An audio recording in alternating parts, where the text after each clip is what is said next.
আর জানেন তো সকাল থেকে না রান্নাবান্না করতে একদম ইচ্ছা করছিল না। তো সকালবেলা পুজো টুজো সেরে রান্নাঘরে চলে এসেছি ছেলের ব্রেকফাস্ট বানাতে। ওকে আজকে ব্রেকফাস্টে দেবো চকলেট প্যানকেক। ও না চকলেটের যে কোনো জিনিসই খুব ভালোবাসে। এরপর ওকে খাইয়ে লাঞ্চ বানাতে চলে এলাম।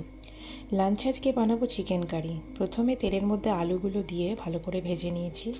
এরপর তেলে পেঁয়াজগুলোকে দিয়ে দিলাম। ভালো করে লাল লাল হয়ে এলে আদা রসুন বাটাটা দিয়ে দেবো। এরপর টমেটো কুচিগুলো এর মধ্যে দিয়ে দেবো। এরপর পরিমাণ মতো নুন হলুদ দেব, দিয়ে ভালো করে নাড়াচাড়া করে তার মধ্যে চিকেনগুলো দিয়ে দেবো। দিয়ে মশলার সাথে ভালো করে মিশিয়ে নিয়ে তারপরে ভেজে রাখা আলুগুলোও দিয়ে দেবো। দিয়ে 10 মিনিট মতো আমি এখানে কষিয়ে নিচ্ছি। চিকেন যত বেশি কষানো যায় ততই কিন্তু তার স্বাদ বাড়ে। আর চিকেন কষাতে কষাতেই চিকেন মোটামুটি সেদ্ধ হয়ে যায়। এই দেখুন আমার চিকেন কষানো হয়ে গেছে। এর মধ্যে একটুখানি আমি পরিমাণ মতো গরম জল দিয়ে দিচ্ছি, কারণ ভাতের সাথে খাবো তো একটু গ্রেভি দরকার। এরপর এটাকে একটু ঢাকা দিয়ে দেব। চিকেনটা হতে একটু টাইম লাগবে, তো এখন এই দিকটা আমি একটু পরিষ্কার করে নিই। জানেন তো, চিকেন কষতে গেলে আমার শ্বশুরবাড়ির কথা খুব মনে পড়ে। আমরা যখন দেশে যাই আমার শ্বশুরমশাই চিকেন বানালে কষানোর পর উনি বাটি করে আমাদেরকে দিয়ে যান।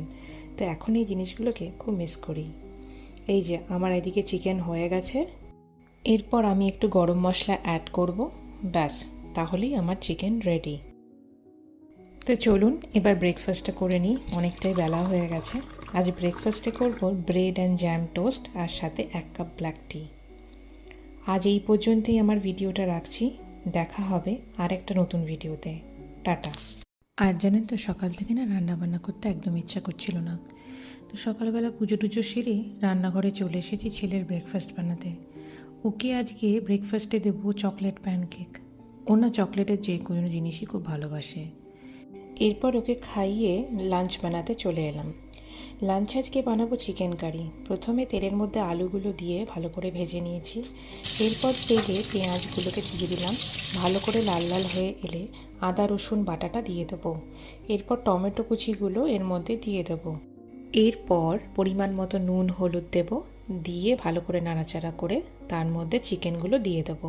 দিয়ে মশলার সাথে ভালো করে মিশিয়ে নিয়ে তারপরে ভেজে রাখা আলুগুলোও দিয়ে দেবো। দিয়ে 10 মিনিট মতো আমি এখানে কষিয়ে নিচ্ছি। চিকেন যত বেশি কষানো যায় ততই কিন্তু তার স্বাদ বাড়ে। আর চিকেন কষাতে কষাতেই চিকেন মোটামুটি সেদ্ধ হয়ে যায়। এই দেখুন আমার চিকেন কষানো হয়ে গেছে। এর মধ্যে একটুখানি আমি পরিমাণ মতো গরম জল দিয়ে দিচ্ছি, কারণ ভাতের সাথে খাবো তো একটু গ্রেভি দরকার। এরপর এটাকে একটু ঢাকা দিয়ে দেব। চিকেনটা হতে একটু টাইম লাগবে।